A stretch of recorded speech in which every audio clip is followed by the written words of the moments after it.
Welcome back to another video. Today we're going to be doing some more moonboard climbing and a lot of 7C/V9s. Starting out with this first one here, a very annoying climb for someone like me who is 6'1", and one previously seen in the last video, Jordy flashes my projects. If this is Jordy's project, I can fairly say that I do not flash this project because this one took me a decent amount of attempts to get done, with one of my least favorite kind of at the same time holds on the board, F12, right here with my right hand now, and a very frustrating heel hook. Since the underclings are so bad, you kind of have to do a heel hook. It's just not a pleasant move if you are tall. Very high foot.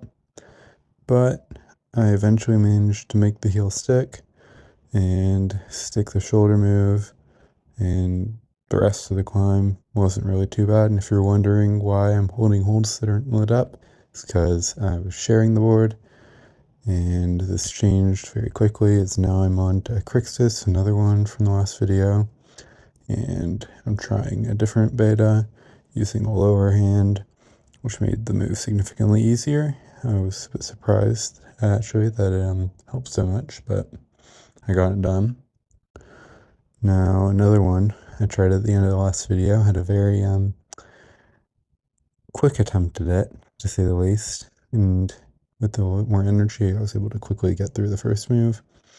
This one had some fun flowy movement and a bit of an awkward cross here. And trying this cross move again, a bit finicky, but I decided to pull on and try the top section.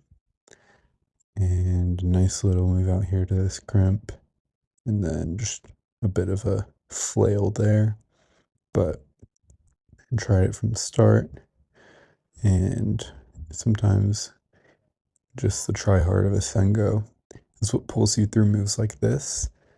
And as you can see, I'm getting through this cross out to the right, sticking this move a lot more statically than before, and casually up to the finish hold. Now, here's a nice little one.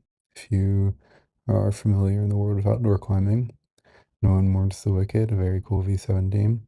This is a replica-ish fit, significantly easier. I tried it in the past, and it was difficult for me, but I was able to get a day flash using not all of the holds, and a bit of a catch here on the final jug. Now, here's another one. Very many ascents. I think this one might be a bit of a classic on the Moonboard, but doesn't really have friendly tall person beta. Once again, as you can see with the high heel not working, I decided to drop back down and try something different. But actually, it doesn't have friendly tall person beta, but it does have friendly very tall person beta. So if you're extremely tall like me and able to stretch yourself out, you can actually keep your foot on the start hold when you're going up to this right hand crimp in the next move. I was able to do so on this go though. I decided to move on. This one is now physical, and that's a very accurate description of the climb, because it has a very hard one move crux cross move to this crimp, which took me a fair few goes to get, and it was actually not difficult in isolation, which is very odd about the move. But every time I would pull on from the ground, I would just hit the hold wrong or not be able to hold the swings. I almost did there. But I just kept trying it and kept hoping I would stick it, and kept falling. And falling. This climbing sometimes. Sometimes you can just do a move, and then you can fall on it 20 times in a row. And then you're like, done with it, and move on. Here's inversion, a fun little one that I tried once and decided to end my session afterwards.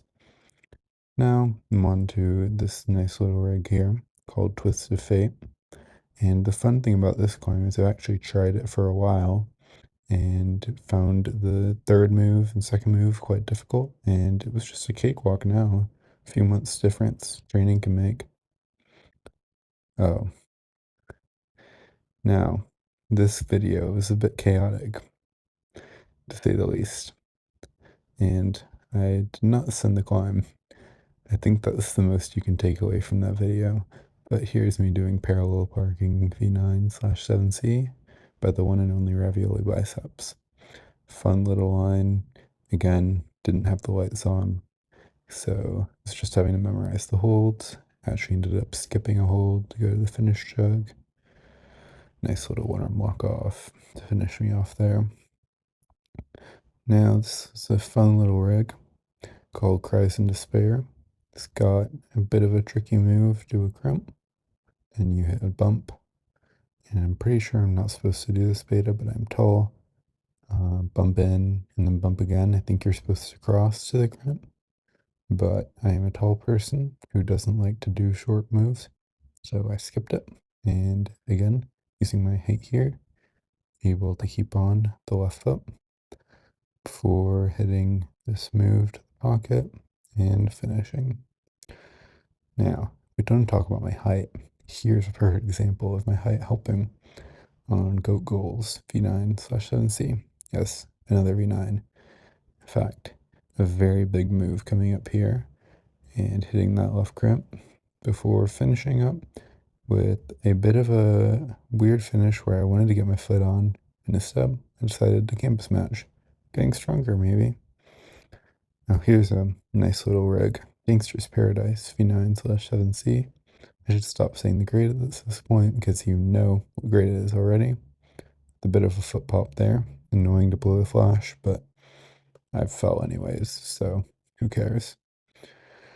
And this one was a very fun rig to get on because it has some pretty cool moves in this middle sequence with the big jump up to this crimp.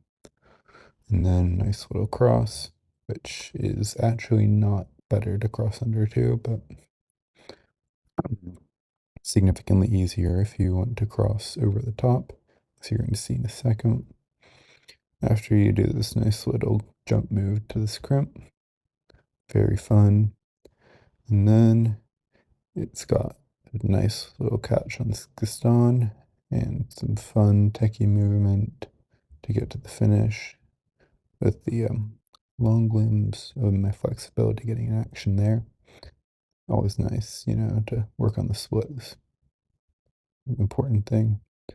Here's another one. This one, I was surprised how nice this climb actually felt because it did not look very fun.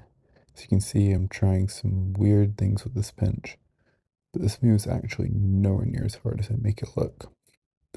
And when I try it again on my next go, fully committing to holding the left hand pinch and crossing over it instead of trying to undercling it, which was what I initially read, I was able to do the move fairly easily. And then after that, just a nice little come down into this right hand and pop up for the finish jog.